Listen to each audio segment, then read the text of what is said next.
Dwayne Johnson, one of America's most beloved actors, became the focus of an unexpected and intense encounter at a bustling shopping center.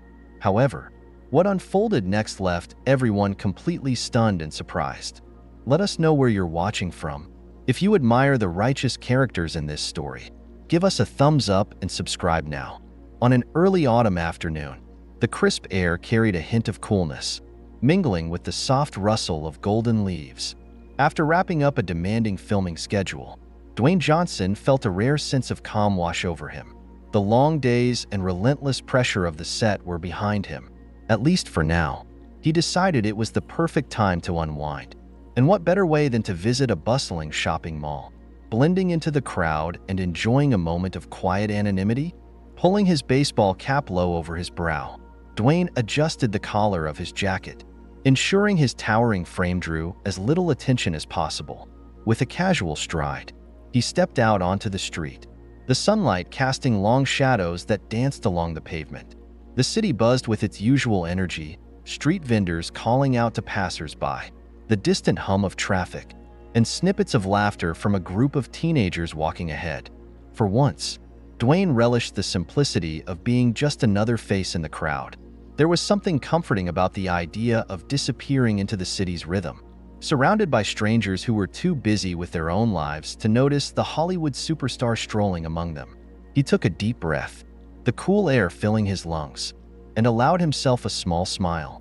This was his moment, a fleeting escape from the spotlight. As Dwayne stepped into the brightly lit entrance of the shopping mall, the gentle hum of conversations and the distant sound of soft background music greeted him. He held the door open as he walked in, his mind calm and preoccupied with the thought of simply enjoying his rare free time. Just as the door was about to close behind him, a woman, elegantly dressed in high heels and a designer coat, hurried toward the entrance. Instinctively, Dwayne paused and held the door open slightly for her as well. The woman, Lisa, as it would later be known, stopped just inside the door and glanced up at him. For a brief moment, her eyes flicked over his casual attire, a plain sweatshirt, jeans, and a baseball cap pulled low. She smirked, and then her voice cut sharply through the air, loud enough to turn a few heads nearby. "Well," Lisa began, her tone dripping with sarcasm, "how chivalrous of you. But really," she added, gesturing with a dismissive wave of her manicured hand, "why didn't you just stand outside and hold the door open properly? You look like you'd fit the part of a doorman perfectly, better suited for that than actually coming in here." The words, sharp and condescending, echoed around the entrance, drawing murmurs from passers-by. A few people glanced over, their expressions flickering with curiosity and surprise at her unprovoked hostility. Lisa's smirk widened, as if she expected Dwayne to recoil, perhaps mumble an apology or awkwardly step aside. But Dwayne didn't react as she anticipated. He adjusted his cap slightly and looked at her with calm, steady eyes.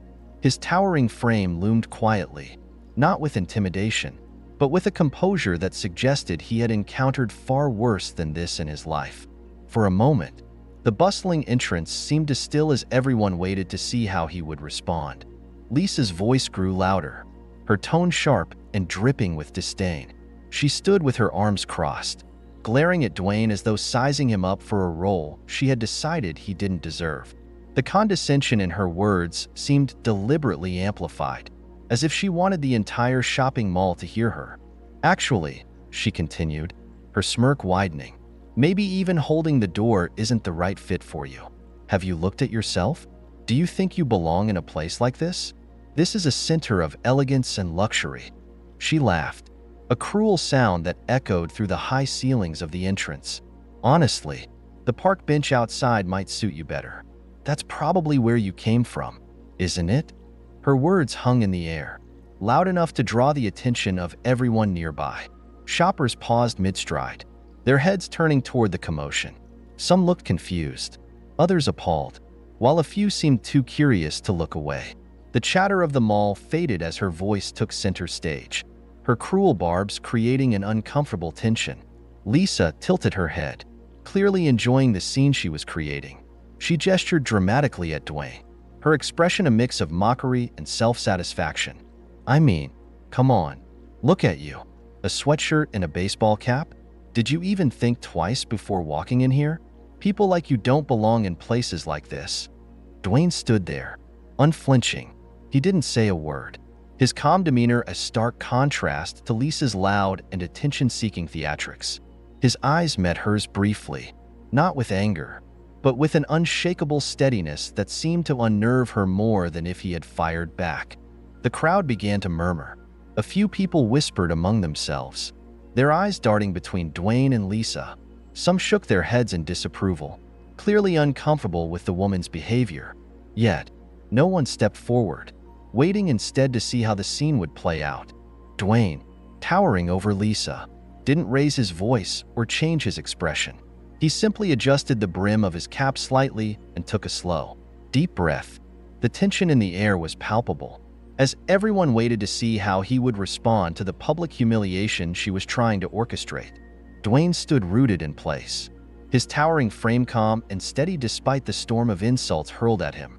Years in the spotlight had taught him that composure was often the strongest response to provocation. Still, it wasn't easy. His hands briefly clenched at his sides before he consciously relaxed them, taking a deep breath to steady himself. He wasn't just any man standing in this mall. He was Dwayne Johnson, a household name, a global superstar. But today wasn't about that. Today was supposed to be his escape, a rare moment to blend into the crowd, to enjoy a quiet day without cameras flashing or people rushing up to him for autographs. Yet here he was, at the center of a scene that seemed tailor-made to explode into headlines if he didn't handle it carefully. "Stay calm," Dwayne silently reminded himself, glancing around at the growing crowd. He could feel the weight of their stares, hear the faint murmurs as people began whispering his name in hushed tones. The recognition was inevitable. His size, his voice, and even the way he carried himself were unmistakable. Lisa, however, seemed oblivious to who she was dealing with. Or perhaps she didn't care. She stood there, her arms crossed and her voice louder than ever, clearly enjoying the attention her performance was garnering. "What's the matter?" she pressed, her tone mocking. "Nothing to say? I thought so. People like you don't belong in places like this. Maybe you should just head back to wherever you came from." Dwayne tilted his head slightly, his calm brown eyes locking onto hers for a brief moment. He had faced worse, angry producers, grueling schedules, and even tough critics. But there was something particularly grating about this moment. It wasn't just a personal insult. It was the way Lisa seemed to delight in trying to belittle him, as though tearing someone else down made her feel more significant. But he wasn't going to let her win. Not today. Not here. Not like this. As the tension lingered in the air, Lisa's voice rang out once more, her tone dripping with entitlement and disdain. She took a step closer to Dwayne, her body language aggressive, as though she were deliberately trying to provoke him further. Her words carried an air of superiority, but it wasn't enough for her. She wanted to humiliate him in a way that would leave a lasting mark. "You're still just standing there," she taunted, her voice rising with each word. "You don't even deserve to be in this place. Look at you, your whole existence is beneath me. A man like you, you'd be lucky to clean my shoes." Before anyone could react, Lisa suddenly raised her foot and kicked Dwayne in the shin, a move so brazen that the crowd collectively gasped. The sound of her expensive heel making contact with his jeans echoed through the mall's entrance. It wasn't a hard kick, but it wasn't playful either. It was meant to degrade, to make a public spectacle of him. She straightened up, her chin held high as though she had just proven some unspoken point. "See," she said, her voice loud and mocking, addressing not just Dwayne but the crowd now watching intently. "Even with his size, he's nothing. A man like him, someone who doesn't belong here, should know his place. And I'm here to remind him." The mall's entrance was silent for a beat, the disbelief hanging heavy in the air. Some patrons stared in shock, while others muttered to one another, their expressions filled with a mix of discomfort and disgust. A few had their phones out, capturing every second of the unfolding drama. Lisa, however, seemed completely unbothered by the stares and whispers. If anything, she thrived on the attention, her smirk widening as she crossed her arms and waited for Dwayne's reaction. But Dwayne didn't react the way she wanted. He stood there, completely still, his towering frame unmoved by her attempt to provoke him physically. Slowly, he looked down at where her heel had struck his shin, then back up at her. His expression was unreadable, but his silence was deafening. It was the kind of calm that spoke volumes, a quiet restraint that was far more powerful than any verbal response could have been. Inside, Dwayne was a storm of emotions. He had faced insults before, endured mockery and judgment, but this act, the deliberate kick, the venom in her words, was something else entirely. It wasn't just an attack on him. It was an attempt to assert dominance, to diminish his worth as a human being. And yet, he reminded himself who he was and what he stood for. Lisa seemed to grow bolder in his silence, mistaking his composure for weakness. She gestured toward him with a dismissive flick of her hand. "That's right," she sneered. "No response.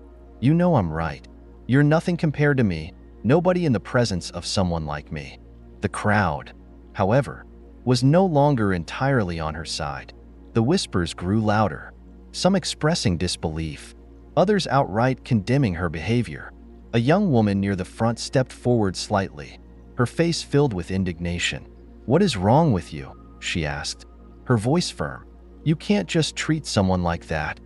Another voice chimed in, this time an older gentleman. "It doesn't matter who you think you are," he said. "That's no way to act toward anyone." As Dwayne took a deep breath, his gaze briefly shifted from Lisa, the smug expression still plastered on her face, to something else, a momentary flicker of movement in the distance. His eyes caught sight of something, or rather someone, that made the air around him feel heavier. There she was, the woman he loved, the one who had been at the center of his thoughts just moments ago. He'd even been considering what to buy her, a beautiful dress or perhaps a piece of jewelry for the upcoming party they were planning to attend together. But now, she wasn't alone. She was walking arm in arm with another man, her laughter echoing faintly through the bustling shopping mall as they entered a boutique store nearby. Dwayne's heart sank. His towering frame, which moments ago had been a pillar of calm and strength in the face of Lisa's relentless insults, suddenly felt smaller. The noise of the mall seemed to fade into the background, replaced by the dull roar of his own thoughts. The sting of Lisa's words, her kick, her public humiliation, none of that compared to the sharp pain that now clenched his chest. He stared at the pair, frozen for a moment as if time had stopped. She looked happy, carefree. Her hand lightly rested on the man's arm, a gesture so casual yet so intimate it felt like a punch to the gut. The man whispered something into her ear, and she laughed, a laugh that had once been reserved for Dwayne alone. For a moment, he tried to rationalize it. Maybe it's a misunderstanding. Maybe it's a friend, a cousin, a work colleague. But deep down, he knew, the way they leaned into each other, the unspoken intimacy in their body language, it wasn't something platonic. It was something more. And it wasn't something she had shared with him for a long time now. Dwayne's hand instinctively moved to the brim of his cap, pulling it lower over his face as if to shield himself from the truth unfolding before him. His jaw tightened, his fists clenched, but not in anger. It was the pain, the sheer weight of it, pressing down on him. He had endured so much in his life, grueling schedules, physical injuries, public scrutiny, but this was a different kind of exhaustion, a kind that no amount of strength or resilience could fully guard against. Lisa's voice broke through his haze, her mocking tone still as sharp as ever. "What's the matter, big guy? Cat got your tongue," she sneered, clearly still trying to provoke him. "You look like you've seen a ghost." But Dwayne barely heard her. The words barely registered as he continued to stare at the boutique, his world unraveling in slow motion. How long has this been going on? He wondered. Was I so busy, so caught up in my work, that I didn't see it coming? His body felt heavy, like it was made of lead. The insults Lisa had hurled at him moments ago seemed insignificant now, a fleeting annoyance compared to the devastation settling in his chest. He thought he had prepared himself for anything life could throw his way. But this betrayal, this quiet unraveling of something he thought was safe and sacred, was too much. He closed his eyes for a moment, trying to steady himself, trying to pull together the pieces of his composure. But the image of her laughing, her hand resting so comfortably on someone else, burned behind his eyelids. The pain was raw, sharp, and unforgiving. When he opened his eyes, his gaze drifted back to Lisa, who was still standing there with a smirk, clearly enjoying her misguided sense of superiority. She didn't know. She couldn't know. To her, Dwayne Johnson was just a stranger, someone to humiliate for her own entertainment. But he was too tired to care about her now, too tired to even muster the energy to respond. Dwayne stood there, the tension thick in the air, his patience stretched thin. Lisa's mocking tone and entitled demeanor had crossed every possible line, and while he had tried to keep his calm, her actions had made it impossible to walk away silently. Slowly, he reached up and removed his cap, revealing his face. Gasps rippled through the crowd as the realization dawned on everyone watching. It was him, Dwayne Johnson, the superstar, the actor, the icon. The whispers grew louder, people murmuring his name in disbelief. Lisa's smirk faltered slightly as her eyes widened for a split second, recognizing who stood before her. But instead of stepping back, she crossed her arms, as if trying to reclaim control of the situation. Dwayne's voice was calm, but carried an unmistakable authority that silenced the murmurs. "You think a park bench is where I belong?" he said, his tone steady and direct. "Or standing by the door to hold it open for you? You don't even know who you're talking to." Lisa's face turned slightly red, but she quickly masked her embarrassment with defiance. "What difference does it make who you are?" she retorted, her voice rising again, as though to draw the crowd's attention back to her. "You're still just someone wandering in here looking like you don't belong. You could be famous, sure, but that doesn't mean you deserve any special treatment. Honestly, looking at you, you'd still fit better holding the door than shopping here." The crowd's murmurs grew louder, their disapproval becoming more obvious.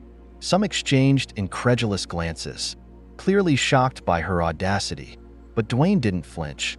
Instead, he took a step closer, his towering frame looming over Lisa without a hint of intimidation, just calm, unyielding confidence. "You're right," he said, his voice low and steady, but loud enough for everyone around to hear. "I don't deserve special treatment, and I'm not asking for it. What I am asking for is basic respect, something you clearly don't understand. It's not about who I am or what I've done. It's about how you treat people. And right now, you're showing everyone exactly the kind of person you are."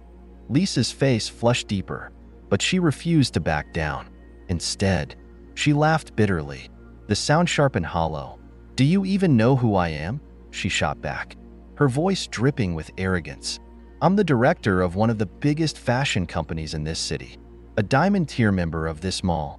People like me define what's elegant, what's exclusive, and people like you, well, let's just say you're lucky to even be allowed through the door."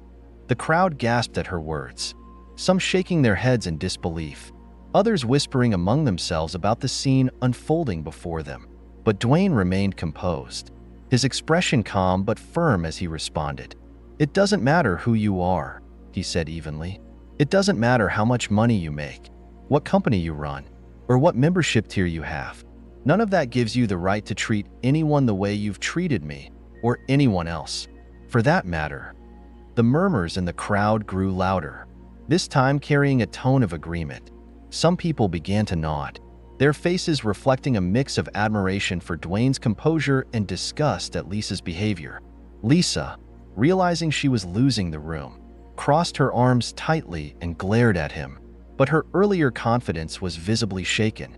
Dwayne took a step back, his voice still steady but carrying a quiet power that demanded attention. "Here's the thing," he continued, addressing not just Lisa but everyone who was watching.